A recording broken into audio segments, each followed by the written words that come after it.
This interview is a part of the Oklahoma Historical Society's Oral History Program Living Legends collection. There is no original date given for this interview. The interview is being conducted by Mr. Frank Doyle.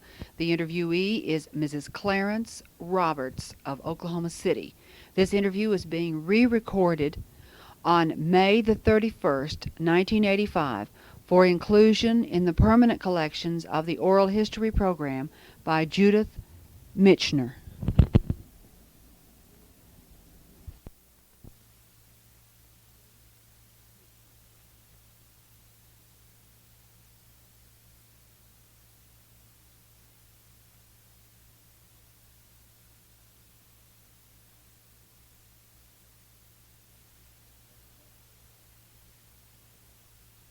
At the moment, we're at 2230, isn't it? Bellevue Drive or Bellevue Terrace? Terrace. Bellevue Terrace in Oklahoma City, and we're talking to Mrs. Clarence Roberts. Mrs. Clarence Roberts, and as a portion of our Living Legend library. And let's find out some things about.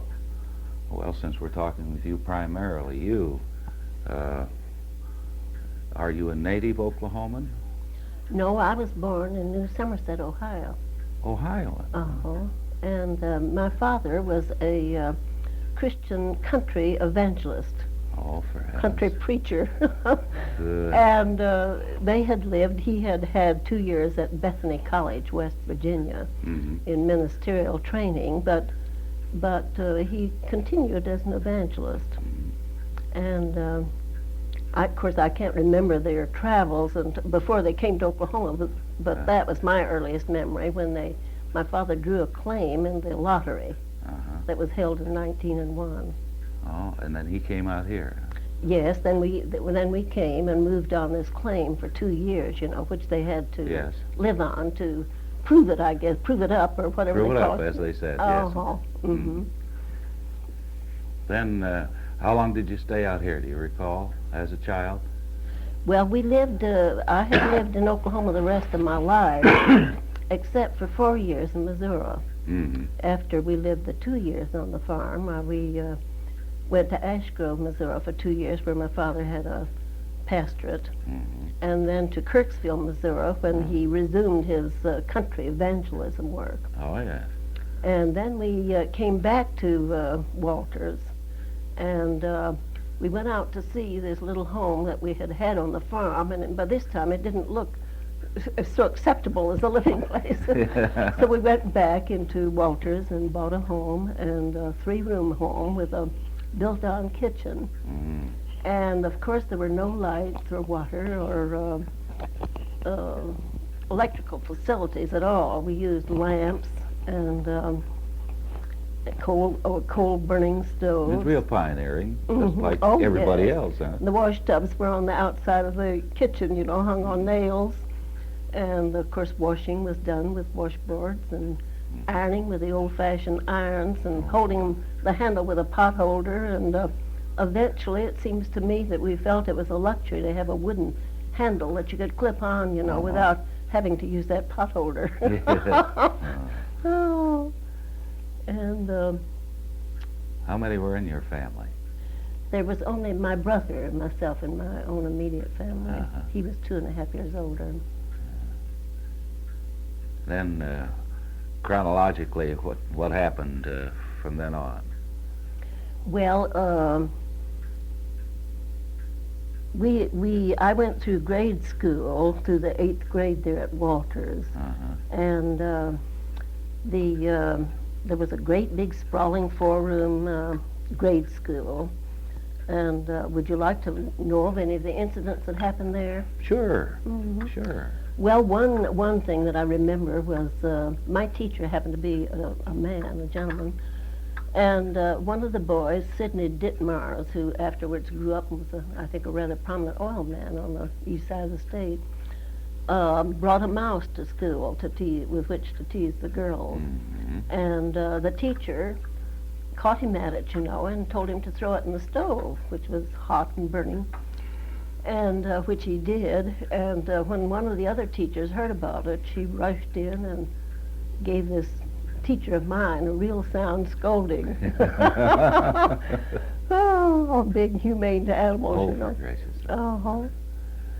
And of course there was, we celebrated the holidays that came along, and Valentine's Day was one, and the children all brought their Valentines, you know, comics, and some of them fancy, and put them in the box, and I was quite pleased when one of the boys, who was a little older in the room, commented to me, you know, that he liked my very plain little Valentine I had sent him better than some of his others. Oh, and they had programs, of course, just as they do now. And on one occasion, I represented violets, I think. I had a violet costume. Oh, great. Oh.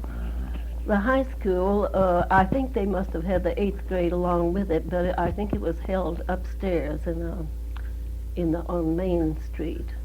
And I can remember the principal praising a boy who rode in 9 miles on his pony for being prompt. You know, he was trying to scold the other children for not being there on time, I guess, but he held this boy up to our approval.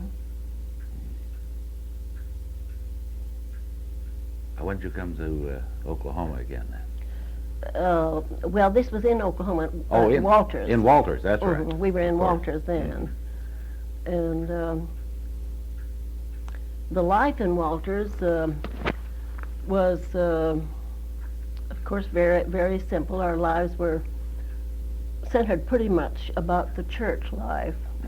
Sunday school, church, and Christian endeavor, junior endeavor in the afternoon, Christian endeavor at night, and prayer meeting in the middle of the week. But aside from that, there was, we did have occasional lectures, and I remember that one was on the perils of Mormonism. Oh, for heaven's sake. And we were really quite stirred up, you know, with a lot of conversation Yes. about anything that came along like that. Caused a lot of conversation for quite some time. And did I mention roller skating? We had that. And games were played, of course, like flinch and dominoes and caroms. And children collected postcards, and they used to send very fancy postcards, all sprinkly and sparkly. And, Oh, yeah. and they took Kodak pictures and pasted up albums, of course. And The old box camera, huh? yes, I'm not. I rather think I still have the original little Kodak that was given me along those years. I've I'm seen pretty some sure. of those. They still take good pictures. Yes, I've been meaning to try it out. Get another roll of film. And then the old children had different kinds of hobbies. Burning wood, I heard there was a special name for it, but it was some kind of a point, you know, and you could burn on designs on wood. Oh, yes. I forget what that name was. And of course, stereopticons were still used. Anybody who had those was felt to be rather elegant. And the front room of this little house was used strictly as a parlor. I suppose maybe sometimes we had pallets put in there when we had company, but we had acquired in Missouri a very pretty mahogany rose-carved piano, and this divan it was sort of hard, but it was raised at one end, you know, and there was a three-cornered chair among the chairs, I remember, and a table with one of these double-bulbed, opaque, flowered lamps that you see occasionally, Yes. these antique lamps, with net curtains at the window and a flowered rug on the floor. Not a rug, but a carpeting. Carpet, yeah. And I know that we had some rag carpeting that was sewed together in strips. Oh, And yes. I think that was in the middle room, which was about half dining room and half bedroom. And then the other room was a bedroom. And Saturday night baths were pretty much in vogue at that time, but Oh, you had to sure. bring in the tub, you know. We didn't have a bathroom, and everybody had chick sails, you know, in their Certainly. backyard. My neighbor had, our next door neighbor had space for a bathroom. And I remember seeing it one time, you know, and sort of marveling about this space that wasn't being used at all. Oh, but I really never made use of a bathroom until after we came to Oklahoma City when I was 13. Yeah, that's amazing. Oh, yes, I suppose some of those things are very hard to believe by young people now. Oh, the young people just don't even think about them. No, no, of course not. And if you discuss it with them, they couldn't conceive of it. Mm-hmm. Mm-hmm. Because of this lack of sanitary facilities, there was an epidemic of typhoid, I remember, and which caused a good many deaths. And I, on one occasion at least, I participated in this funeral service and this long, long line of horses and buggies going out to the cemetery. And I had typhoid, and after 2 weeks, I think I ate a piece of cake and had a relapse for another 2 weeks. Oh. So that was something that wasn't so good to participate in. Wow. You had some notes that you made there. Well, these were just sort of starting out. I don't know whether you're interested in this lottery opening. I did go over to the Historical Museum recently, and with the idea of beginning to look up my past background for my children, Surely. I have one son who's been looking up the Roberts side of the family, and he has been after me to do the same thing for my family. What was your family name? Mundy, M-O-N-D-Y. M-U-N-D-Y. No, it's M-O-N-D-Y. M-O-N-D-Y. But of course the original spelling in England was M-U-N-D-Y. Mm-hmm. And I think there's a French spelling M-O-N-D-E. But I started out with, just this sort of a story to the beginning of the opening of this land, Well, it should be very interesting. Mm-hmm. Well, it really was. I put a few notes down here about it.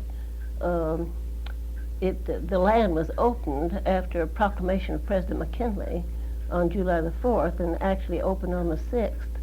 And for the land that was acquired from the Kiowa, Kiowa, Comanche, and Apache tribes, and those are the Wichitas and affiliated tribes. 65,000 people registered for these claims, who wanted the claims. Mm-hmm. And at the drawing, there were 50,000 people present, and they said that they were scattered in camps, for about 5 miles down the river. Oh, for heaven's. The drawing took place at El Reno. Mm-hmm. And there were actually 13,000 claims of 160 acres each given out at that time. That was the last big land opening. Now there was, I think, an opening of what they called the big pasture, and I don't know just how many that came a little bit later. Mm-hmm. But this was the last big land opening, I believe, in this part of the country. The claim that we had was about 10 miles from Walters. Mm-hmm. And would you be interested in knowing some of the things that happened when we lived on the claim? Sure, surely. Uh-huh. Well, as I said, my first memory was the night before we left to drive 25 miles across the country to get to this claim.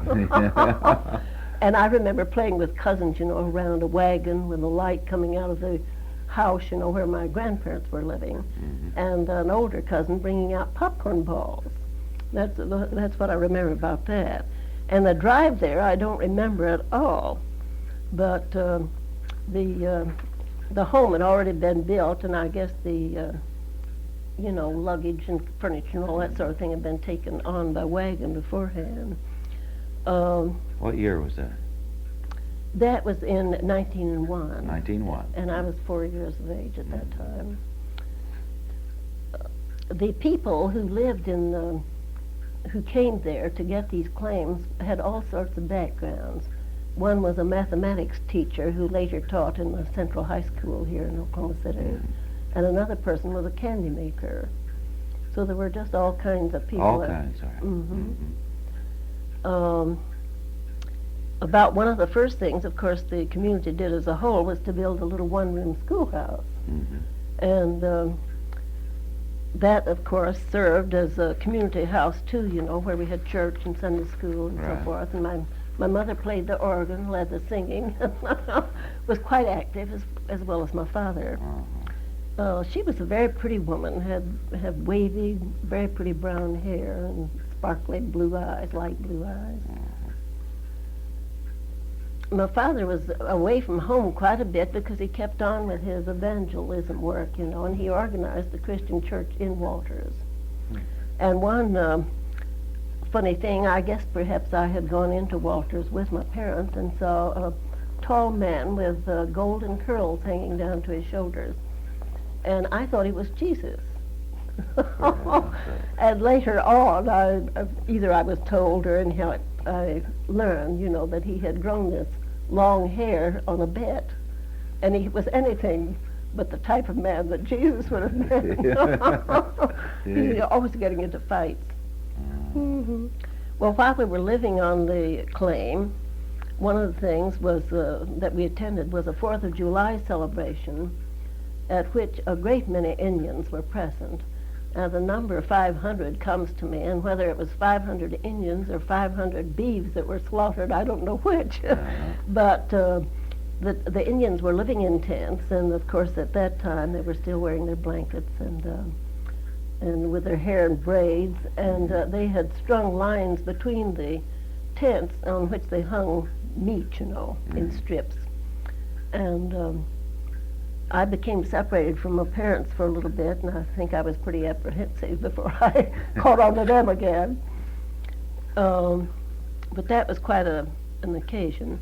Geronimo, I think, was released from Fort Sill, where he had been in prison for many years, just about that time.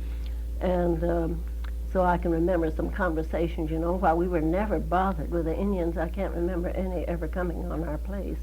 But still, that he was up in the air. I mean, his name, you know, was rather a fearsome thing at that time.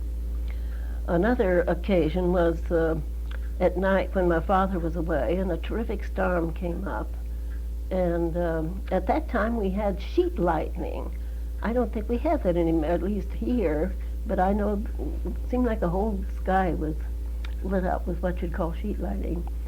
So my mother became sort of fearful of it, and took my brother and I by the hand, and we walked about a half mile to the nearest neighbor who had a newly built cellar that was all boarded up all over. And we went down to the cellar with them, and everybody was comfortable and having a rather good time, when somebody noticed a centipede. There was a barrel in the corner and somebody sitting on it, and a centipede was reaching out from the wall to this person's head.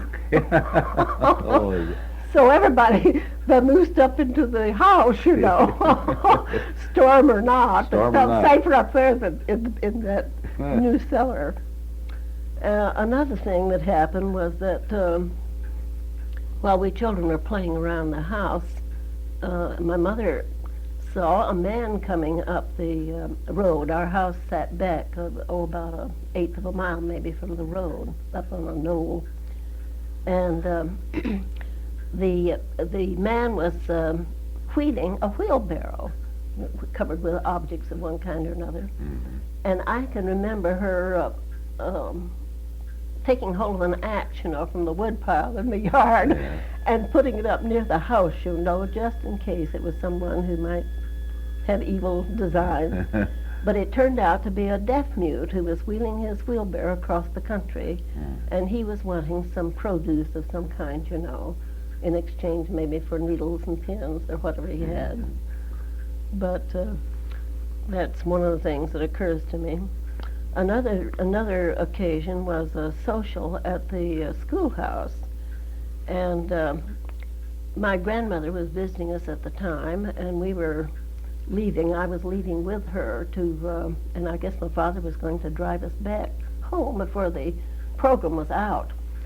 And I remember seeing the open door and the light inside, and my mother was taking part in a pantomime. Pantomimes used to be very popular. Right. And she was dressed in a white robe with her hair streaming down her back and clinging to a cross, and somebody was singing Rock of Ages. And well, after while we were getting in the buggy, the horse became alarmed with a noise or something and started to run away. My grandmother was in the buggy, and my father took hold of the reins, and somehow the horse and buggy got to circling in a circle instead of running straight out, which maybe was better. But anyhow, my grandmother had a broken arm during the process. Oh my.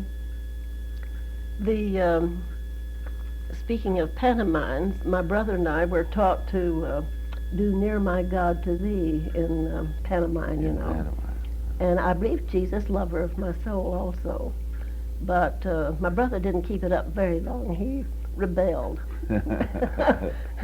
Rather early age, but I can remember doing that up in Missouri, too. Another thing that happened at night one time when my father was away was that the cattle got out of a pasture. They rented part of the land to a neighbor for pasturing their cattle. And corn was growing on part of the land, you know, that my father was using to grow crops. So my mother and brother went out, you know, to get these cattle back in. Of course, they would have ruined the corn crop. And I ran out after them, and I can remember my mother shouting at me to get back in the house. Oh. It's remarkable how, when you have time to contemplate how you can remember things from your childhood, isn't it? Mm-hmm. Well, I suppose you, of course, you have some memories, but you also have heard them talking about things, you know, and after years. In a way, you hardly know what you remembered and what you heard being talked about. Some are in the subconscious, too. Yes, but some of those things do, of course, are my own particular memories. I mean, these all are, as far as that's concerned.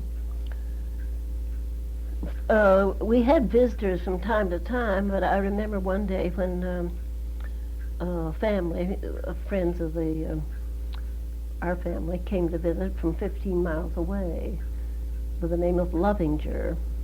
And with them was a gentleman who was interested in land and also in oil development. And he became a friend of the family and really, I think, opened up sort of avenues of thought and ideas that perhaps have borne fruit in a way, because he kept in contact with the family for, I suppose 20 years or more.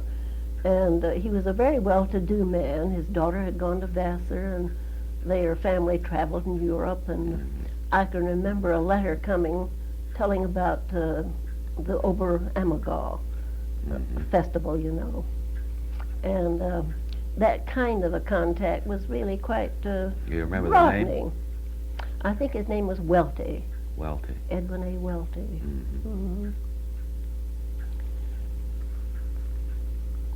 Was he in Oklahoma, do you recall? No, I think his home was in Missouri, St. Joe, Missouri. St. Joe. But he was very kind, and really, you might say our circumstances were always of a modest kind, you know. Now, President Johnson would probably put us in his poverty class. That's two of us. We knew that we, you know, we knew we weren't wealthier, certainly. We knew we had to economize, and sometimes we wanted things a lot, but we never thought of ourselves, never received any help from any source whatsoever, either from parents or from, you know, anybody. You never thought of such a thing as not being independent yourself. Isn't that true? Well, times have changed. The Isn't world that, has changed. Yes, and you don't know whether it's for the better or not. It's rather difficult to discern that one. Yes. The crops that my father raised included broom corn, which isn't, I don't know whether that's raised much now or not, but they make brooms from it, you know. In the certain sections of the state it is. It's quite a quite a crop and a product. Well, I can remember going in the wagon down to harvest that broom corn, and there was citron there, which the horses ate. And we had a similar occasion later on when my children, one of the boys was having his fraternity group out to the house, you know, and he had put watermelon out in the horse lot to get cool in the water, and when they went out to get the watermelon, the horses had eaten them. We used to keep 2 horses out on 42nd Street. Mhm. So I guess horses like that kind of thing. Corn was a commodity that, of course, you not only grew it for your animals, but you ate the corn on the cob, and then you burned the cobs in the stove, and then I'm sure that my mother also boiled some of those cobs, that you'd eaten the corn off of, and to make syrup. Corn syrup. It's sort of a light syrup. I've heard of that. There was one period when we had a hired hand who lived in a covered wagon on the place. I suppose he had been hired to come there to help put in the crop. And my father had been raised on a farm in Kansas, but he, of course, he liked to spend his time otherwise, I suppose, when he could. He didn't go in other words, for just pure farming.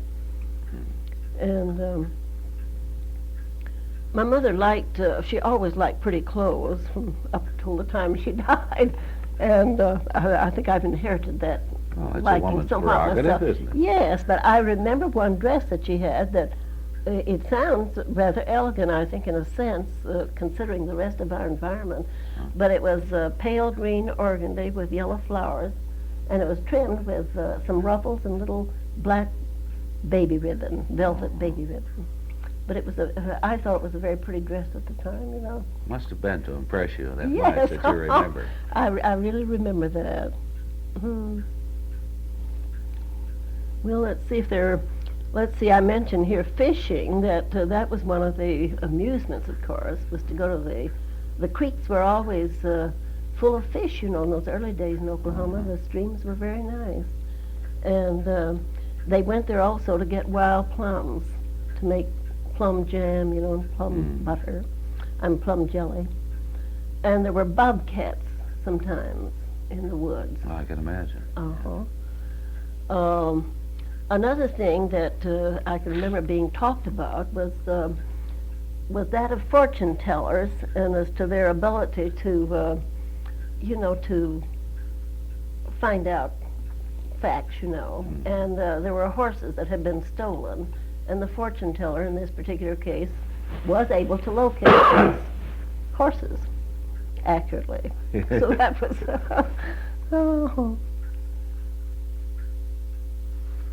Well, let's see what else.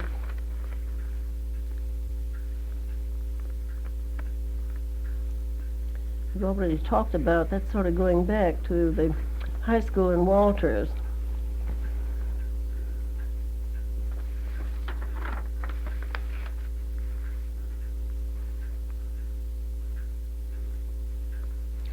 Well, in Walters, I made a notation here about candy. Horehound candy and long candy sticks of gum with a metal ring outside. I think you could get that for a penny. Corn candy and rock candy. All of those were common at that time. And Mostly homemade, too. Well, those were candies that you bought in the store. Oh, I see. Of course, I suppose mostly we did make our own candy. In fact, I can remember my brother even making homemade fudge, That was kind of not exactly perfect. And so we probably did make homemade candy usually. But the grocerman now would give us a bag of candy when you paid the monthly bill. And the bill was never very large either. And I can remember one time, and I dare say it's because they probably talked about it afterwards, that my mother had the teacher in to dinner, and she paid 50 cents for the beef roast. The Ladies' Home Journal came to the house and was greatly enjoyed. Now, that was quite a great old magazine, wasn't it? Yes, it was. And let's see, what was that name? The Godey Ladies, is that the name? I have that book here on my bookshelf, and I haven't thought about it for so long. She wrote originally for the Ladies' Home Journal, But I guess that was a period quite a bit before this period even. We lived very simply as to food, of course, but we bought, I remember going out with a horse and buggy with my mother to buy butter in the country, and it came in a mold, you know, round mold with a little imprint on the top, and she paid 15 cents for that pound of butter. Which was pretty much at that.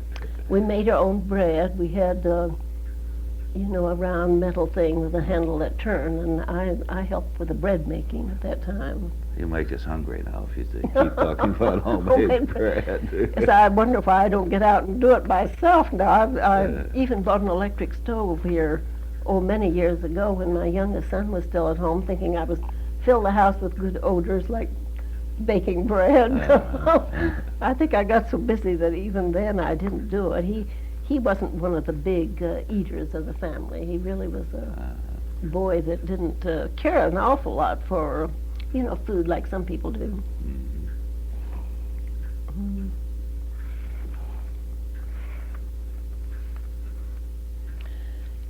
In our home there at Walters, the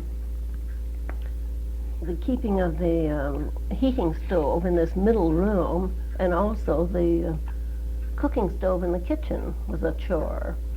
And my mother was particular about keeping them well blackened. You know, there was a substance called blackening, I believe, Oh, yes. for keeping stoves, and that was a bad chore, but she liked to keep them nicely polished, you know. And of course, also the care of your lamps was a daily chore, which fell to my lot, and so that you had to fill it with coal oil and clean and trim the wicks and wash the chimneys, you know, every day if you had nice light at night. The both at Walters and on the little claim, but particularly at Walters, long-time friends were made. And I remember three families in particular, the Revel family and Bogelman and Mrs. Graves. And they all got together in Tulsa, I suppose 40 years or more later.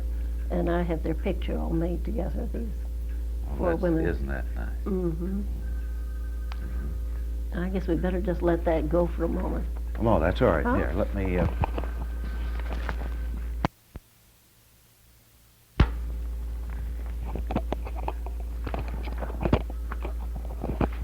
Let's see, I guess I was telling about my mother, wasn't I?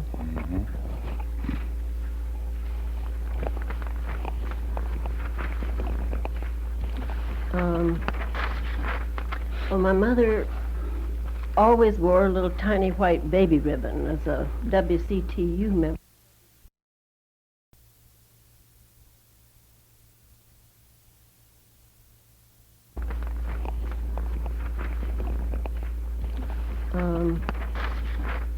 Well, my mother always wore a little tiny white baby ribbon as a WCTU member in her lapel, you know, and during those early years. And she was a very excellent housekeeper, and she liked to say that cleanliness is next to godliness. And she, a few of the things that she stressed particularly were having the window shades even, you know. Oh, yeah. And that's something I just hate to see, a crooked window shade. And she insisted on having shoes well polished. And I can remember when I was in school at A&M, some of the girls in my gym class, you know, talking about my shoes being well polished. She sounds like my grandmother. Uh-huh. And she was very particular about you shaking hands with anybody, to have a good hand clasp, you know, not to have a little weak one. Right, right. And there were other things too, but I remember those in particular. She loved flowers, and in her last year she took a great deal of pride in having the prettiest yard in the block. Isn't that Neatest nice? yard. She really loved her flowers. And the last thing, when I went over, she continued to live in Tulsa after my father died. They lived there about the last 20 years of my father's life, and she lived on 15 years after he died. And the last thing that she did when I went over, when she became ill, to bring her over here, to put her in the hospital here, was to go out in her backyard and bring in a big tomato. Oh. Oh, Can't hardly get those kind anymore. no, enormous ones. Those big homegrown that are nice and sweet and full of flavor. Uh-huh. Well, after she came here and was out at my home after being in the hospital, why, Mrs. Raymond Talbert, do you know that? Did you know that? Know the Talbert? name. Uh-huh. Well, he has gone, but Irma Talbert's a college friend of mine, and they brought out a tremendous tomato, too, because they knew it would please my mother. Isn't that nice? Mm-hmm. Well, I made a notation here about my grade school chum in Walters was Carrie Brackney, and she wore her hair was smooth, and she wore it in braids. And she lived with her grandparents. And her grandmother wasn't very well, and when I visited there a time or two, she was always sitting in a rocking chair and with braids hanging down her shoulders, regular old-fashioned grandmother. And partly because she wasn't well, I dare say. And Carrie commented that her grandparents had never spoken a cross word to one another. That always stayed with me.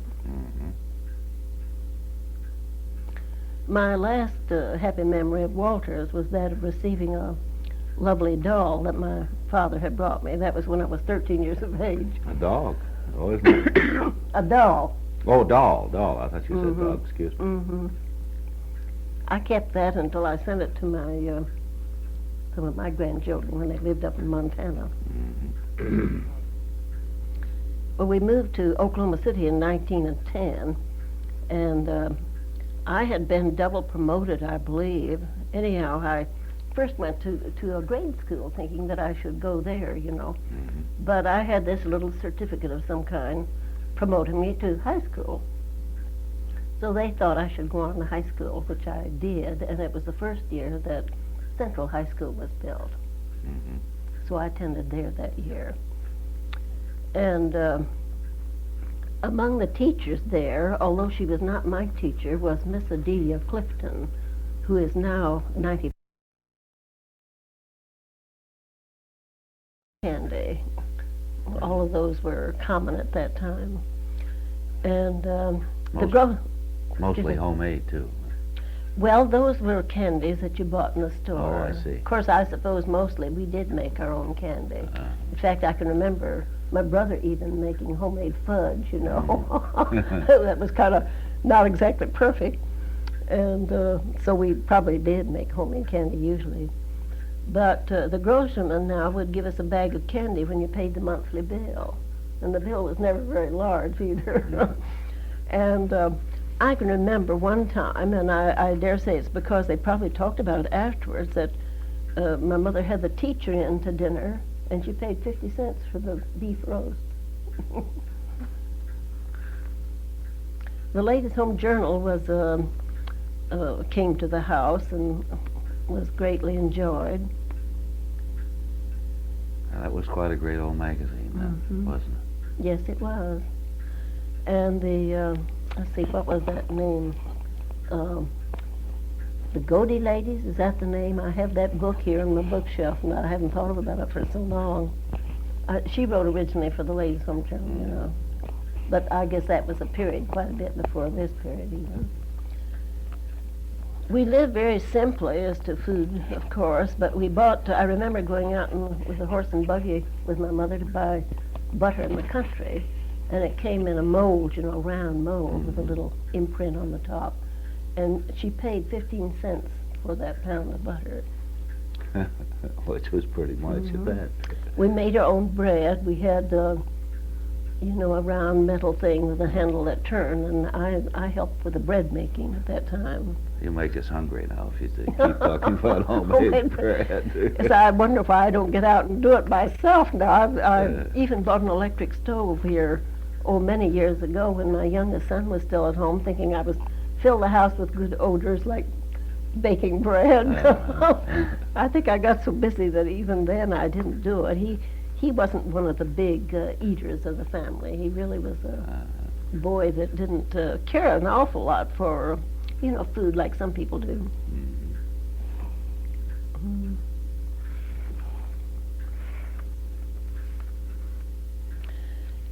In our home there at Walters, the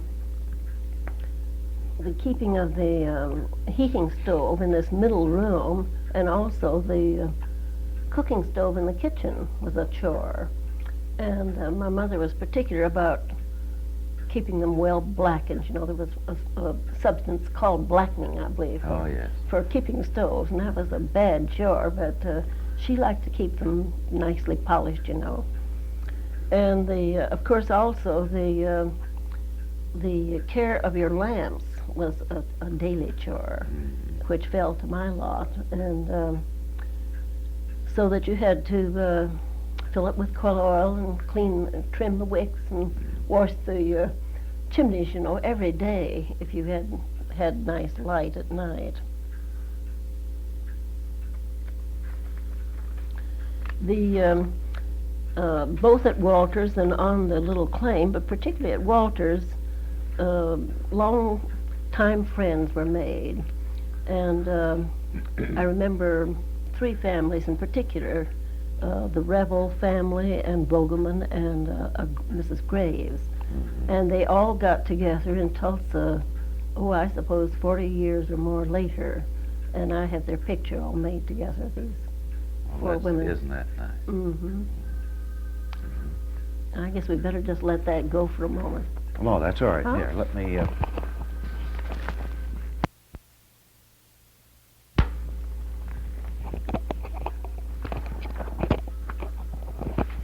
Let's see, I guess I was telling about my mother, wasn't I? Mhm.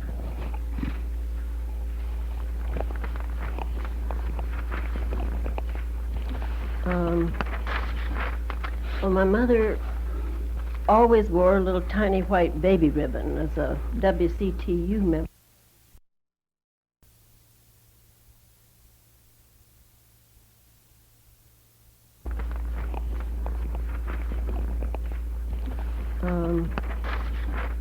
Well, my mother always wore a little tiny white baby ribbon as a WCTU member in her lapel, and during those early years.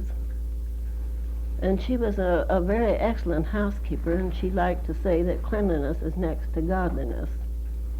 And she, a few of the things that she stressed particularly were having the window shades even, Oh, yeah. And that's something I just hate to see, a crooked window shade. And she insisted on having shoes well polished. And I can remember when I was in school at A&M, some of the girls in my gym class, talking about my shoes being well polished. She sounds like my grandmother. Uh-huh. And she was very particular about you shaking hands with anybody, to have a good hand clasp, not to have a little weak one. Right, right. And there were other things too, but I remember those in particular. She loved flowers, and in her last year she took a great deal of pride in having the prettiest yard in the block. Isn't that The neatest nice? yard. She really loved her flowers. And the last thing, when I went over, she continued to live in Tulsa after my father died. They lived there about the last 20 years of my father's life, and she lived on 15 years after he died. And the last thing that she did when I went over, when she became ill, to bring her over here, to put her in the hospital here, was to go out in her backyard and bring in a big tomato. Oh, Oh, can't hardly get those kind anymore. no, enormous ones. Those big homegrown that are nice and Mhm. sweet and full of flavor. Uh-huh. Well, after she came here and was out at my home after being in the hospital, why, Mrs. Raymond Talbert, did you know the Know the Talbert? name. Uh-huh. Well, he has gone, but Irma Talbert's a college friend of mine, and they brought out a tremendous tomato, too, because they knew it would please my mother. Isn't that nice? Mm-hmm. Well, I made a notation here about my grade school chum in Walters was Carrie Brackney, and she had wore her hair was smooth, and she wore it in braids. Mm-hmm. And she lived with her grandparents. And her grandmother wasn't very well, and when I visited there a time or two, she was always sitting in a rocking chair and with braids hanging down her shoulders, regular old-fashioned grandmother. I would say. And partly because she wasn't well, I dare say. And Carrie commented that her grandparents had never spoken a cross word to one another. That always stayed with me. Mm-hmm. My last happy memory of Walters was that of receiving a lovely doll that my father had brought me. That was when I was 13 years of age. A dog. Oh, isn't it? A doll. Oh, doll. I thought you said Mhm. dog. Excuse me. Mm-hmm. I kept that until I sent it to some of my grandchildren when they lived up in Montana. Mm-hmm. Well, we moved to Oklahoma City in 1910, and I had been double promoted, I believe. Anyhow, I first went to a grade school thinking that I should go there, you know. Mm-hmm. But I had this little certificate of some kind promoting me to high school. So they thought I should go on to high school, which I did, and it was the first year that Central High School was built. Mm-hmm. So I attended there that year. And among the teachers there, although she was not my teacher, was Miss Adelia Clifton, who is now 95 years of age. Mm-hmm. And she probably is on your list of people to talk to. I hope so. She may be. She's a wonderful person. And she turned out in later years, after I had married, and many, many years after that, well, she learned that we lived here, and she is a distant cousin of my husband on his side of the family. Ah. So ever since then, I suppose for 30 or 35 years, why, she has had either Christmas or Thanksgiving dinner in our home. Isn't that nice? And she really is a very wonderful person. I suspect she'd have some wonderful memories being a school teacher like that. No? Well, she taught at least 26 years. She came from Tennessee originally, you know, Mhm. and from the area where my husband had lived. And I think she taught until she became hard of hearing, and at that time I think perhaps they didn't have the hearing aids that they now have. Mhm.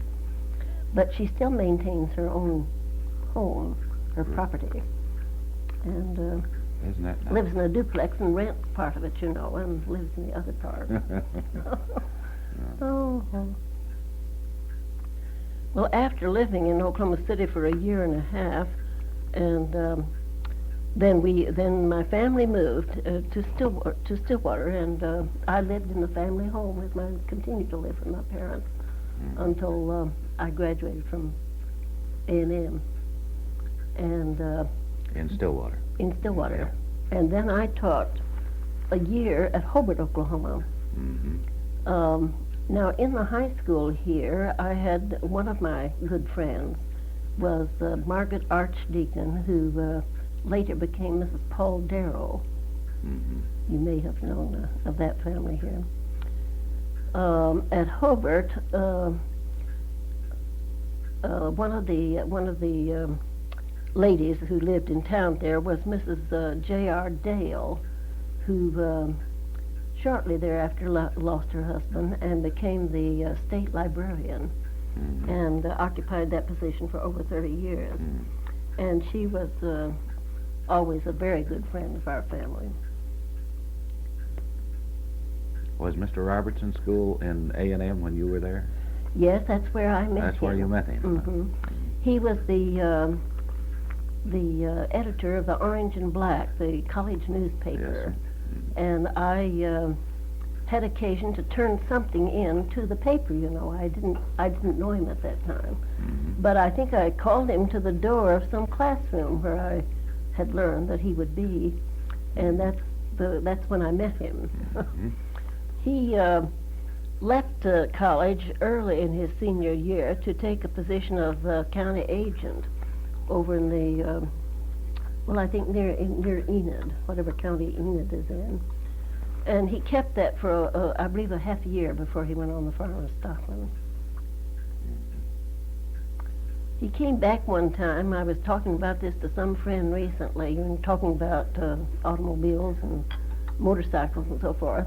Well, one time he came back to Stillwater to visit, and I'm very sure I remember that I think it was he and not some other young man, because it's the only ride I ever took on a motorcycle. But I did take a ride on that motorcycle with my hairpins. Of course, my hair was done up in a loop behind, at that time. I could remember the hairpins coming out. Felt quite disabled. Oh. Well, when did you get married?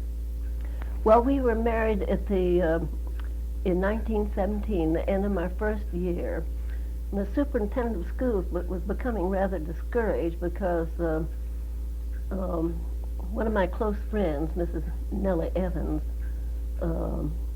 took the job from me, for the coming year. And before the summer was out, she decided to get married too. So then another friend who was graduating, Mrs. Talbert, this Irma Rapp Talbert that I just mentioned, came down, and she stayed 2 years before she married Mr. Talbert. Mm-hmm. But the home economic teachers didn't stay very long. That year was quite an experience for me. I was 19 years old when I graduated from Oklahoma A&M. And the superintendent of schools expected the home economic department to do quite a few things in the way of entertaining in the town. Oh. And so during that year, the first thing I did in the fall, before I'd even organized my classes, was to get the girls who were going to be home economic students together to prepare food for an exhibit at the county fair. And we also made money. I think we made about $60. And then we served a couple of luncheons out in the town, and at that time, luncheons in the homes were quite elegant, Oh, yeah. You did very fancy things. And then I served dinner at the school for the school board, and then a dinner to the Chamber of Commerce, a turkey dinner. And I had only myself learned the summer before how to cut up a chicken. So this idea of cooking turkeys was quite something. And I solved that problem by having the country girls have their mothers cook the turkeys at home. Pretty clever. And bring them in. Oh, good. In Oklahoma City, after I was married,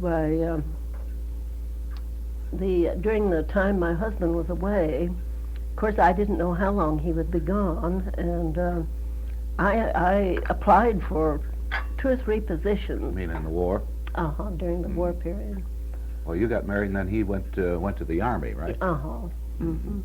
I forget just how long it was after we were married, but anyhow, he was away 3 months in the officers' training camp. And I was very optimistic. I think I even applied to the St. Anthony Hospital for a job as dietitian and to the YWCA. But I did there were 2 things that I did, and one was to be director the last month that the Liberty Kitchen was kept open. When the railroad ran through the center of town, Yes, ma'am. there was a Liberty Kitchen built, and or maybe they made use of a building, but it seems to me it was specially built for that purpose, to take care of the food that was left over in the grocery stores and places, that otherwise would have spoiled and been thrown out. And it was brought there, and volunteers came down and canned all sorts of things, canned tomatoes and different things. And I suppose that, as I remember, that produce was sent to hospitals and, the places like the Children's Home and that so forth. But the other thing that I did take on doing was clerking at the petty hardware store in the China department. For heaven's sake. Oh, yes, and I did one other thing, and I taught a class in foods at night. I don't quite understand the value of that sort of thing being started up at that time. But anyhow, they did employ home economic teachers to do that. Perhaps the idea was to teach women to be better homemakers and to take better care of their food and so forth, and not be wasteful. Of course, we were using a lot of substitutes by that time, you know, in the way of substitutes for flour and so forth. Where did you and Mr. Roberts live at that time? Well, after he came back? Well, we were living on North Durland Street in a little 5-room bungalow, which was just about a block or so north of 4th Street. And I had one I don't know whether I should tell you this or not, because I guess it's about the wildest story of my early married days. Two things I think I could remember that were kind of funny for a home economic teacher. One was that I took a nap while I was boiling eggs for Sunday supper, you know, when we had a visitor in the home, and went to sleep, and the eggs burned. You know, I was just boiling eggs, had boiled eggs, and they burned to a crisp, and you can imagine the odor. You couldn't get out of the house for a week. And I thought the tea kettle was ruined. It was one of those real cast aluminum tea kettles. And I took it out, you know, to the back of the yard for the refuse to be picked up. But after it had been rained on several times, I noticed it still looked good, so I brought it back in. It was the kind that never wore out. Well, the other occasion was at the noontime, and my husband usually came home for lunch, but that particular day, it didn't even come to my mind that he wasn't coming for lunch when this occurred. It was a terrible, windy, very severe cold day, just as cold as it ever gets in Oklahoma. And a tramp came to the door, and at that time they were real tramps, you know. I seemed like his feet were kind of bundled up a little bit, and just a real tramp. Well, I forget whether he asked for money or what, but anyhow, I think I had about 10 cents in the house, and I gave him a handkerchief, I believe. And then he went on down the walk and was about at the edge of our little yard when it occurred to me that I could give him his lunch. And so I called to him to come back. Well, I had always lived in little towns, but in our family, you know, we'd had visitors come to ask help from my father. Sure. I remember once up in Missouri where one man made the round of all the preachers. Sure. But anyhow, and I knew, you know, really though, that you're supposed to give a handout to anybody like that at the back door. But here was this little house, you know, and terrible cold day, so I invited him to come into the front door and take a seat. And I set the table, and I had some food on hand that I could heat quickly, and seated this tramp at the table, you know, and sat down, said the blessing, and ate with him. And after we were seated at the table, it occurred to me that the little shotgun that we kept for my protection, you know, was on the side of the room in the corner where the man was sitting. Well, after we ate, we went back in the living room. It's just one of those with a wide door between the living room and dining room. And I played a few records on the Victrola that we had. And he got up to leave, and he said he had never been treated so nicely by a lady. And left. And of course, when my husband came home, he just scolded me terribly, you know. Here, let me get that so you can get the phone. But Mr. Thompson always appreciated that story. I'll bet he did. Well, because it is good. Well, we got along to where you were living here, you and Mr. Roberts, just north of 4th Street on, what was the name of it? On Durland. Oh, on Durland, yeah. Mm-hmm. And at that time he was with the Farmer Stockman. The Farmer Stockman. Mm-hmm. Carl Williams was the editor at that time. Uh-huh. And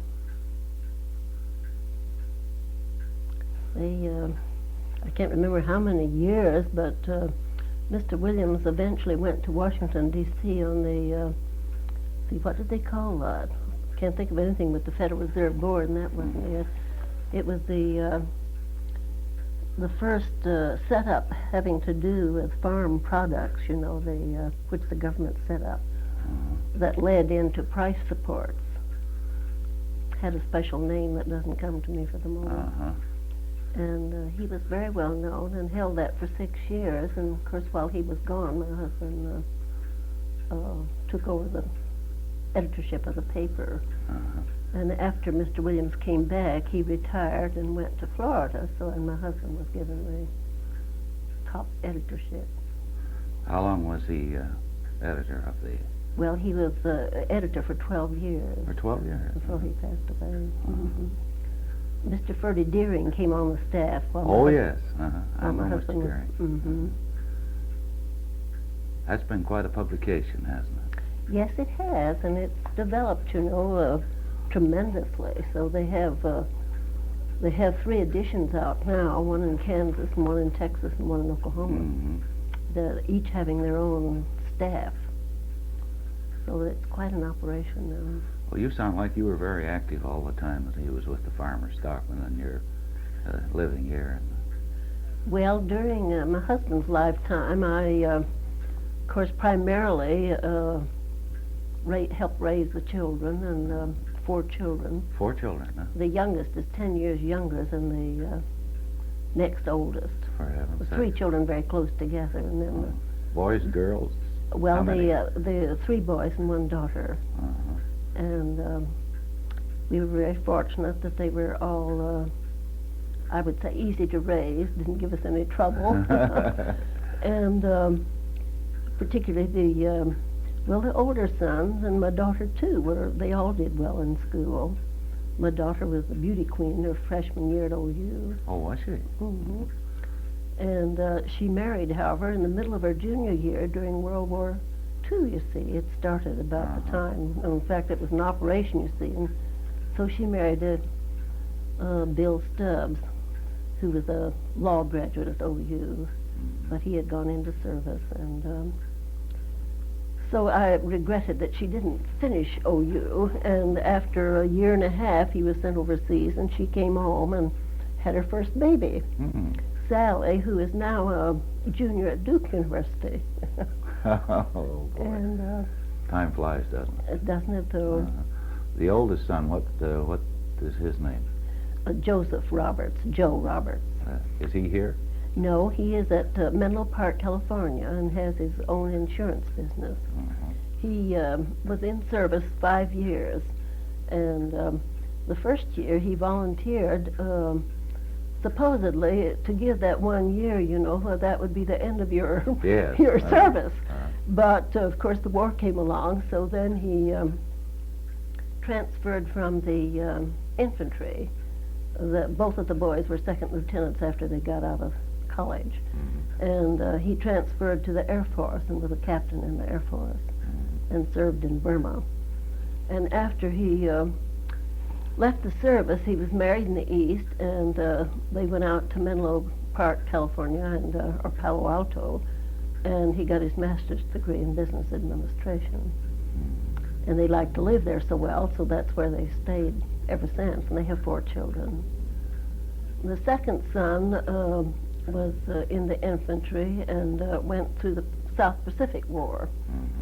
And when he came back, it was a question of, he had graduated in business administration, whether he should go on with his education, as one of the ministers wanted him to go into a theological school. But he decided to go with the Procter & Gamble company at Dallas, and has been there ever since. In Dallas. Industrial Relations Department. Bob is married, and his wife's mother and father are living in an apartment in connection with their home. The mother's a semi-invalid. The daughter's husband, after he got out of service, he was with the Stanley Oil Company as a landman, which involved their moving a number of times. Yes, surely. So they lived at Jackson, Mississippi, and Casper, Wyoming, Abilene, Texas, Billings, Montana, and then Denver, and Then they were told to move again to Casper, but they decided they wanted to keep the children in one school, so Bill went on his own as an independent landman. And they have 5 children, and three sons and 2 daughters. And the littlest one is just 5 years old this April. Oh, boy. Then the oldest is a junior at Duke University. Oh, but very fine children. Then my youngest son, Don, graduated at Oklahoma University, and he had received the exchange scholarship for Boy of the Month and then Boy of the Year. And he went up to Washington University in St. Louis Medical School, and was married the middle of his freshman year in medical school. Married an OU graduate, Peggy Wilson. And then after he graduated there, he went to Colorado General Hospital in Denver for his internship. Then he was in the Navy 3 years, 2 years in Guam and 1 year on Long Beach. And now he's finishing his 3rd year as a resident doctor at Colorado General, and will take another year. He's specializing in internal medicine. And after this year, he has 1 more year there, half of which will be on a fellowship for endocrinology, and the other half chief resident doctor. And then he will really settle down, I suppose, as to what he'll do. But they have 2 children, the oldest one 5, and a little girl, You have Andy and Jenny. quite a covey of grandchildren. Yes, then, don't I you? have 11 grandchildren, and none of them live here. Oh, if I could get any 2 to live in one place, well, probably I might move there myself, but with them moving around so much, you know, I have just stayed put where I have longtime friends, which has its advantages, too. Well, it gives them a focal point also. doesn't Yes, it? that's right. Do you get to see them often? Yes, quite often. Of course, I go to Dallas more often than I do other places, but I get out to California at least every 2 years, you know, and they met me in Denver last summer. See, my daughter lives in Denver, and Don, and the California family came there last summer. And, At least you got 2 families in one town. yes. And I get out to Denver quite often, and my daughter's family are coming here in April. So we do quite a bit of going. I've kept very busy since my husband left. With that, I guess we were talking about what my activities were, but I had gone on the board of the YWCA, I guess, before he passed away, and I continued on for 6 years with on the board of the YWCA. And my particular job at that time was to be, for 5 years, I was editor of the Member Script, a little weekly paper that the YW used to get out. And then I was invited to belong to the Altrusa Club, which had a one spot for a homemaker. Yes. And I was quite active in that for 6 years. My term of office for most organizations has been 6 years for one reason or another. Sometimes they're, of course, that is the limit of board membership sometimes, but for some reason or other, 6 years seems to be my limit. And then I became interested in the League of Women Voters, and I guess I'd been a member of that before my husband died. Of course, PTA work and church work I've always done through the years, and church circle work. But Well, you give a busy person a job and they get it done. That's usually it. and then I went on the board of the Planned Parenthood Association, and stayed with that 6 years. And that organization and the League of Women Voters, and I served as president also of Altrusa Club. I was president of those 3 organizations, and usually that means some office beforehand and then past president afterwards. And Then along with that, what else did I do? I was on the Oklahoma Council on Family Relations for 6 years.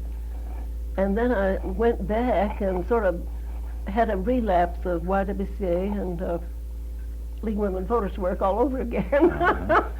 and was on the Oklahoma City Board again 3 years and serving as president. And then I was on the state board for 2 years. And my job on the Oklahoma City Board at that time was to be chairman of water conservation. And Senator Kerr came here during that period. And on the state board, I was chairman of the state fiscal management study.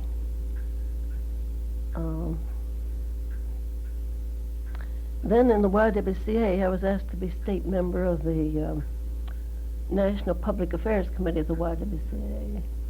And that involved some trips back east to New York and leadership training course at Painesville, Ohio, where the national staff have their training work, you know. And I attended a national convention of the YWCA. What are you involved in now? Well, Bound to be something. I'm very fast getting out of things. I'm on a little committee of the YWCA that I'm not doing anything with, really, although I've been asked to help with a visitor who's coming from Zambia pretty soon, I think, with the YWCA, just a small little task. I'm doing church circle work now, and what else am I doing? I'm not active really in very many things. I've always kept up certain interest in art, like I belong to the Oklahoma Art League and served in the dining room there yesterday. And the Oklahoma Art Center and Town Hall. I've been a member of those things all through the years. And at the present time, I'm not attending the symphony, but I always have up until the last couple of years attended the symphony programs. Reading's my big hobby, really. I belong to a little study club. I guess that's one of the things you can say I'm still active in. We exchange books every 2 weeks, you know, which enables you to read quite a lot of books in the course of the winter. Surely, and with well, looking back over the years and all the things in which you have been engaged, along with Mr. Roberts and yourself, you certainly must have amassed quite a group of friends. Well, yes, we do have. I know I never go out anywhere, but I see a number of people that I know, which is very nice. Travel is one of the things that I've been most interested in doing, and we were very fortunate in our life together that the Farmer Stockman sponsored some trips, you know, to Alaska and to Cuba and to Mexico. And then prior to that, farm paper editors and their wives over the country, all of the papers together, sponsored a number of trips, and one of those was to Western Canada in 1925 and to California in about 1928 and to Eastern Canada in 1930. And so that, along with our family trips to Colorado and New Mexico, sort of got me in the mood. So in '51, I made a trip to Europe, you know, as a tourist. And in the fall of '60, I made a trip around the world. So that I've had that privilege of travel quite a little bit, which I've enjoyed very much. It's a great experience. Oh, yes, I think. It's just nice to get home to Oklahoma, though, isn't it?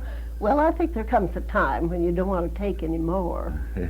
I even passed up the last week from Athens, Greece. We had meant to go on for one more week in Portugal and Spain. But I felt that after being away from home about 3 months, that was all I could take at that time. Probably never get to Spain now, which must be a very interesting place to visit. That's what they say. Long time ago, I used to be, I guess I did a little task or two. way back in the, I was a judge of a rural neighborhood progress contest for 3 years with the Farmer Stockman. Oh. Deering was very kind to invite me to do that, Uh-huh. which was interesting, and we dashed madly all around the state visiting about 20 different rural neighborhoods, you know, and judged them. And the odd thing about it was that I was expected to judge on the crops as well as the homes. Oh, boy. Which I couldn't quite see, but anyhow, we that was a part of it.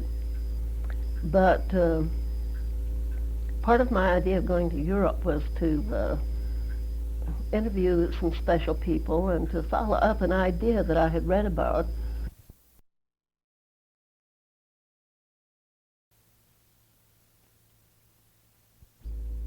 Part of my idea of going to Europe was to interview some special people and to follow up an idea that I had read about of an art program for rural neighborhoods.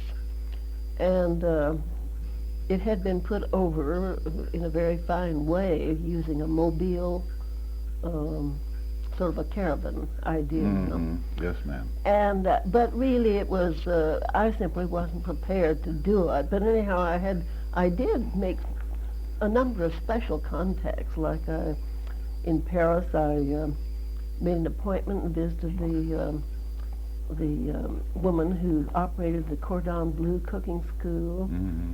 And in Copenhagen, I visited the or was it Stockholm? I believe it was Copenhagen.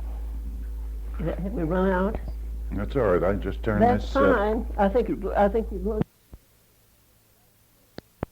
But it must have been extremely interesting in Paris.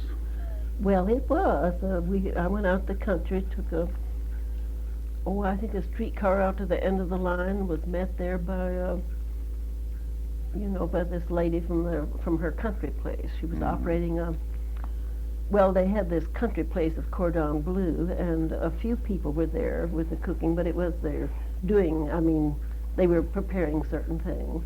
But it was their really mid-season. They weren't operating as they usually do, I think, in the regular season of the year. And I think I interviewed the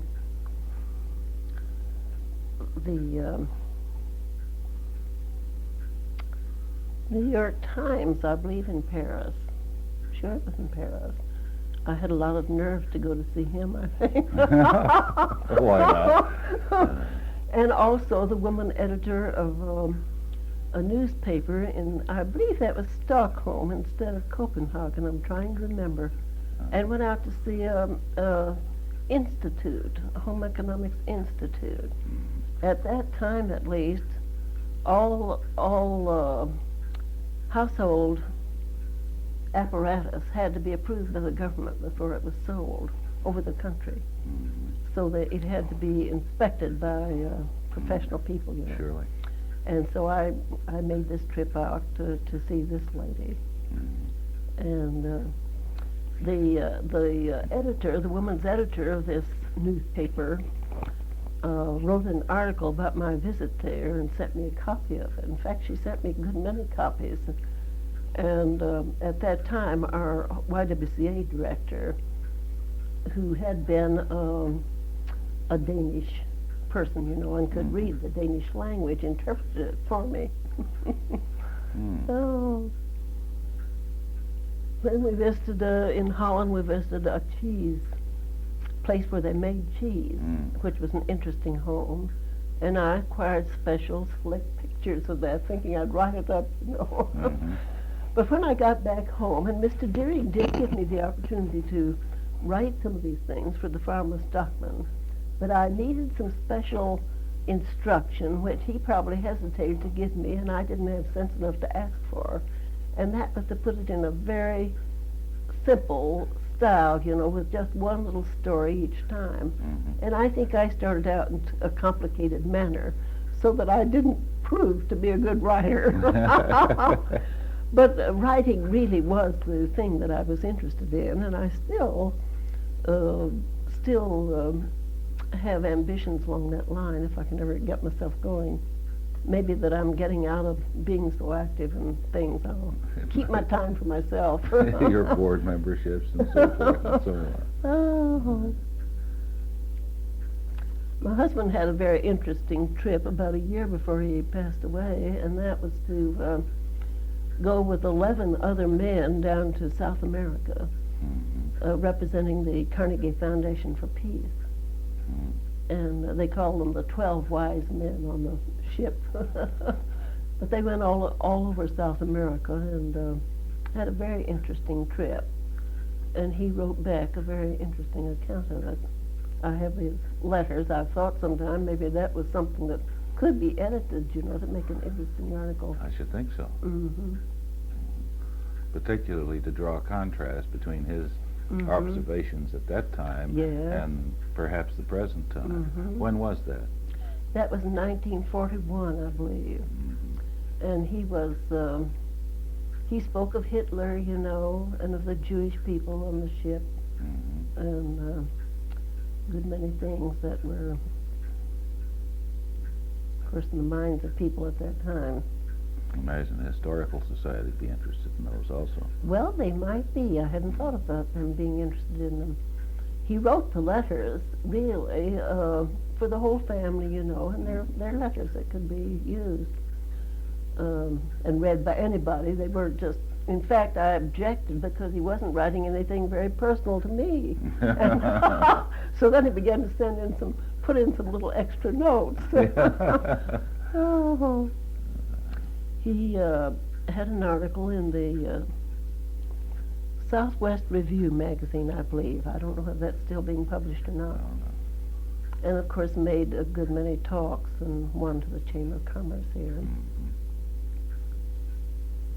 He had gone on that trip really to, in the interest of agriculture, you know, and he had a good many letters from people such as Secretary Benson at the time, Secretary of Agriculture, and others who, to give him an entree, you know, to wherever he might go, make contacts he might make. Of course, the group stayed together as a whole, but I guess in different locations, you know, they had the opportunity to have leisure to contact special people. And explore their special interests. But as it turned out on the trip, he also was interested in the economics of the country. So when it came to their final summarizing of their trip, why, he was consulted in that respect as well as the other.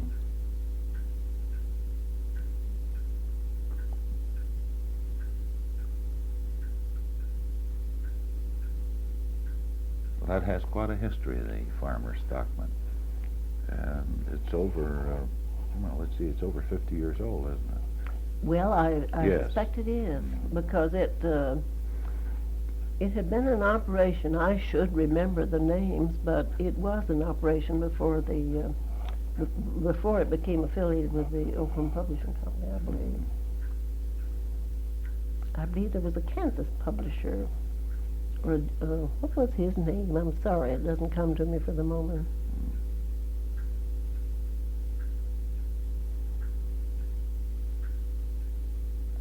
But those were interesting times around Oklahoma City, weren't Yes. they, from 1917 on? Yes, they were. Everything was a first, you might say.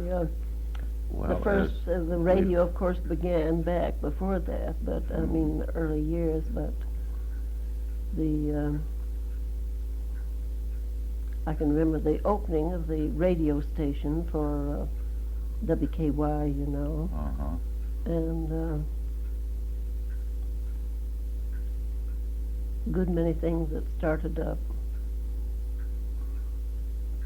In talking with many of the people that I've been privileged to talk with for these tapes for the Living Legend Library, I get so immersed in their conversations and trying to fit together your story with someone else's story and so forth, and we're actually living in the first generation in this city, aren't we? Yeah, yes. Actually, it's a first generation Mhm. city to a greater degree. Well, I guess that's right. I hadn't thought of that.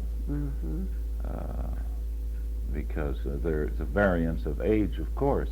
Mm-hmm. Some older people, for instance, Mr. Hogan, Yes. who's quite old, and he's just Mhm. chipper as anything. Mr. Mhm. Gaylord is another one. Yes. Ty Akers' father-in-law, and I can't recall his name at the moment, who was Mhm. here many years ago, Mhm. and Mhm. any number of people. Mm.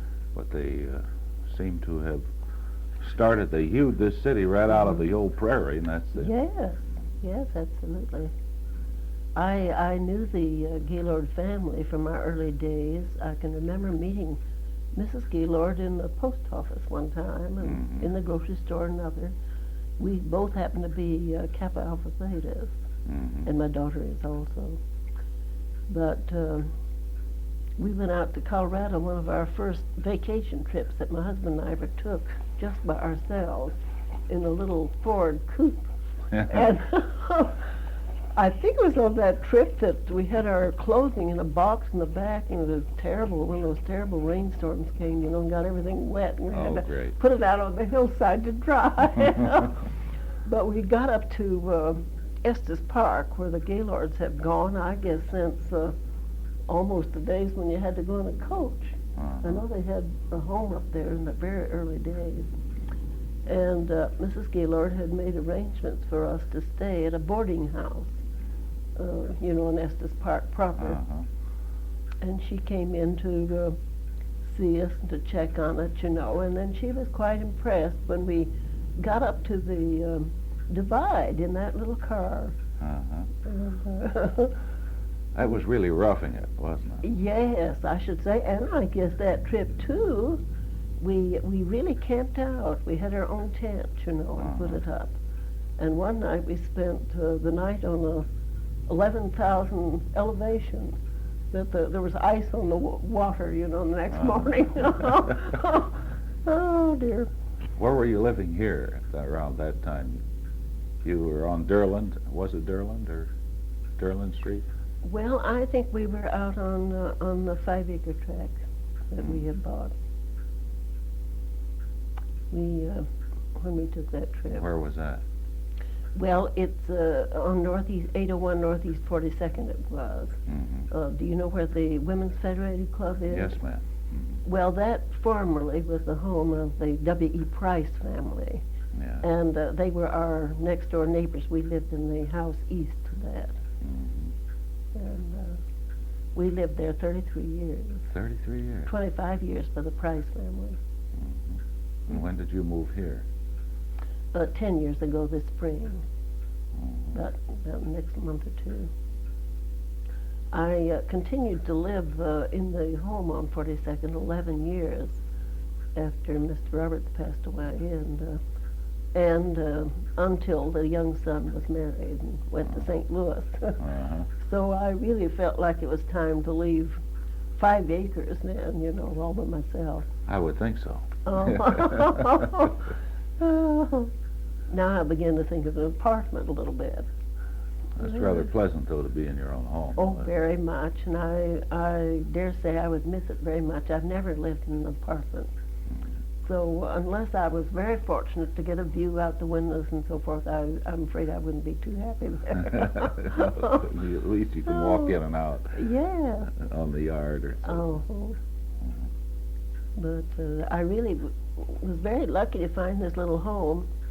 It had been built by a young couple. They had planned it for 7 years and built it, and then were transferred out of town within 4 or 5 months after they built this home.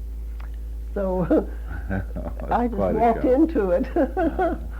Oh, and it suited me very well. It's pretty much like my other home, a little bit smaller and 1 story instead of 2. I've been very pleased to be here. Well, you and your friends keep rather busy, don't you?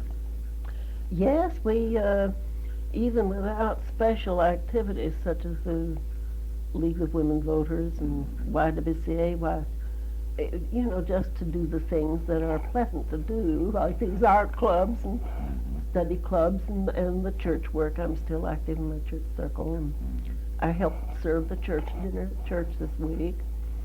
And so there's plenty to do to keep you occupied, you know. I imagine there are many incidents during your time here in Oklahoma City that were amusing and so forth to you. Yes. That you can recall. Well, you know, it's sort of hard to pick things out. Yeah. A while ago I thought of an incident that back in on that 5 acres when we lived in the little house, I called it, which was awfully funny, although at the time it didn't seem very funny to my husband. That home consisted of a little living room, which was quite pleasant. I really had gone to a lot of work to. Oh, it had blue and gold color scheme, blue linen rugs, you know. But there were things about that made it quite attractive. But then there was a kitchen and the bathroom, and then we made use of the 2 garage compartments. I believe I told you for bedroom space, and one of them had the dining room in the end of it. Well, at that time, we had a maid. Believe it or not, I guess that was after my little baby girl had come, and so there was a period of time there when we had a maid, but we didn't have room for her to stay with us. She stayed in the home across the street at the Flanagan home.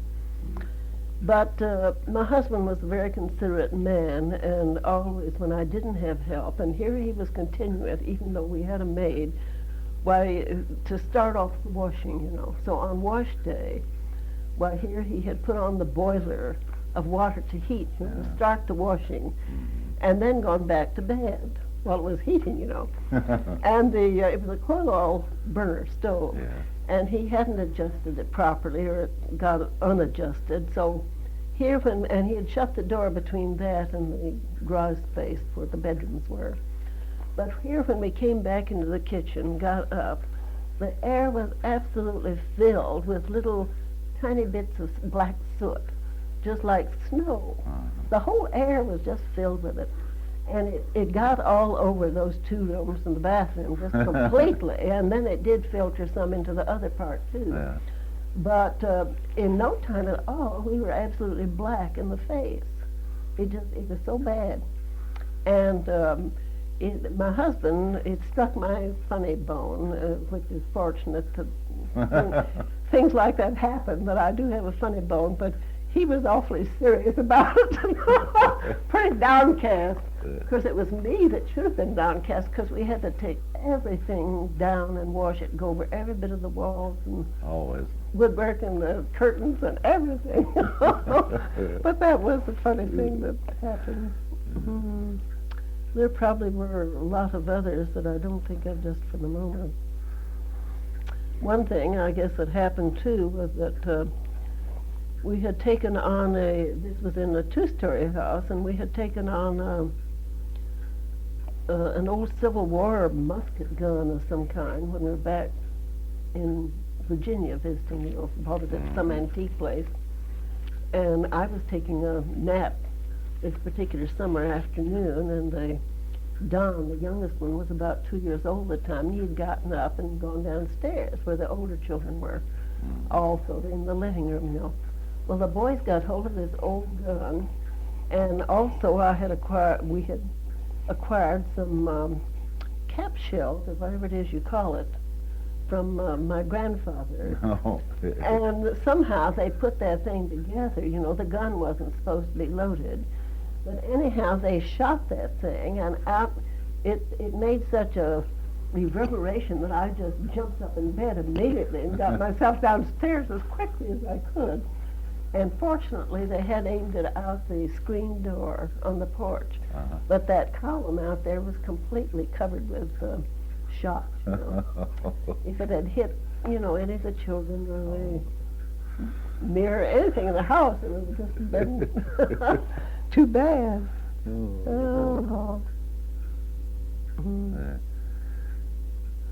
Well, your League of Women Voters activity must be interesting.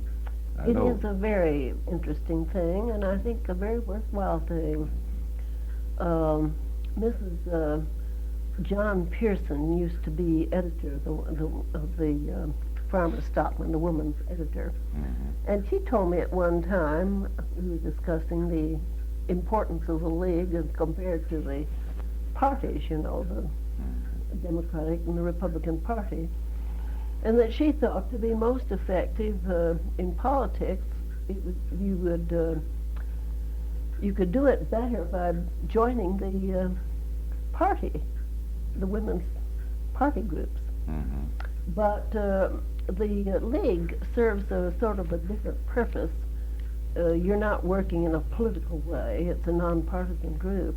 Mm-hmm. But their purpose is to not only inform the members who study about different issues, but also to try to inform the public, you know, about issues. Surely. And at the time of elections, to get people to vote, and at the time of elections, for instance, to have a candidate's questionnaire to give out, you know, and to just help people become better informed. Our last local election, it's amazing that only a small percentage of people voted. Yes. Isn't it? Uh-huh. Why Great is there apathy. such a apathy or lethargy on their part to get out and do it, although they seem to be interested? Well, I wonder if they are as interested, and for that very reason, things are happening to our country that shouldn't happen. You know, I read the other day by, I think David Lawrence was writing it, that we simply are becoming a country that is totally different from the way we started out. And we don't realize that it's happening to us. But you see, the more we centralize government in Washington and turn over things to the national government, why the less power we have to control things ourselves. So that it's happening with first one thing and then another. And we're paying for all of it, you know. In fact, you pay more when you send your money up to Washington. You get just a little bit of it back. Very small percentage. Mm-hmm. Yeah. What do you think of our last city election? Well, I was glad to see that it went, you mean for the council? Yes, and the mayor, too. Uh-huh. Well, I was very pleased to see Mr. Shirk reelected. I think he's a very fine man. And also the slate which was put up. Mm-hmm. I think there were at least 3 elected, were there not? 2, and then there'll be 2 in a runoff Uh-huh. on April the 6th. Mm-hmm. Well, I think Oklahoma City would be so fortunate if they could get people who are civic-minded to the point, you know, of being impartial about it themselves, not representing any particular section of the city, you know, or any particular interest, but trying to do things for the best of all. It's the controversy that almost got started, but it obviously didn't get off the ground about a different form of city government than we have, in other words. Mm-hmm. Well, it didn't become an issue, although there was every intention to have it become an issue. Mm-hmm. Well, the present form of is what the League of Women Voters has worked for. And one of the things that the League often does, and did here, was to go over the charter, you know, Mm-hmm. and help in its revision if that seems to be called for. Mm-hmm. The League always has a representative at the council meetings. And the League, one of the things it worked for was the county city health department. Mm-hmm. And of course we are becoming a metropolitan community, you know, and not just strictly the city community. Aren't we, though? Mm-hmm. We practically take in the whole county now. We certainly do as far as annexation is concerned. Right. Yeah. Well, the largest area in the world. Yeah. It's amazing, isn't it? Doesn't seem possible, does it? No, it doesn't. Mm. It really is amazing. Mm. So there's a lot to be done, actually. Yes. more so than it appears on the surface. Hmm. Well, it would be interesting to be around 50 years from now and see what's happened. Yes, yes. Oh, I own a little land northeast of town, which I wish were incorporated right now. It is in the city limits, you know, but of course Oklahoma City's gone west and north instead of east, so that so far there doesn't seem to be very much of a market out northeast of town for land. Well, there may be a little later. Hmm. Oh yes, in time, I'm sure it will be. Sure. But maybe one of these shopping centers located on my 40 acres out there. Sure. Oh. Well, Mrs. Roberts, thank you for taking your time. I know the college appreciates it. Personally, it's a pleasure to talk with you. Well, I've enjoyed it too. I'm afraid it's been rather hit and miss, and Well, it's scattered here and there, back and actually, I forward. think it's in many instances it's a person feels freer to discuss things like that if it isn't too cut and dry. Well, I suppose And it's that's more true. natural because Yeah. one of the reasons of the Living Legend Library is to have the person's voice themselves, have their voice discussing Yes. some of the items during their tenure in and around Oklahoma. Mhm. Well, I've enjoyed living in Oklahoma, and I think we all feel, and you certainly hear strangers who come here say, you know, that it's a very friendly place to Yes, live. And I think that is true. we found that out 6 years ago when we came here. Is that so? Yes. Where had your home been? Well, we were in Florida for 5 years, Well, and then prior to that in St. Louis. well, that really is a city, and an old city too, compared to Oklahoma. Isn't it, though? Mm-hmm. It's going through its renaissance at the present time. Yes. It was a sleepy old city, but solid. Mm-hmm. But now it's emerging into putting on a new face, Yes. where this city has the advantage of not being that old. And they don't have too much to uproot to Yes, sort of clean that's up and right. do what should be done. Even though we do need to do things downtown. For sure. Yeah. Good. I hope that plan does work out. There seems to be a great deal of interest in it. Mm-hmm. Mm-hmm. Great deal of interest, and I noticed, in case you're downtown soon, the model, a large model, is in the lobby of the Skirvin Tower. Oh, the Skirvin Tower now. Well, I've wanted very much to go to see that, and I'll try to make a point of it real soon. It's Mm-hmm.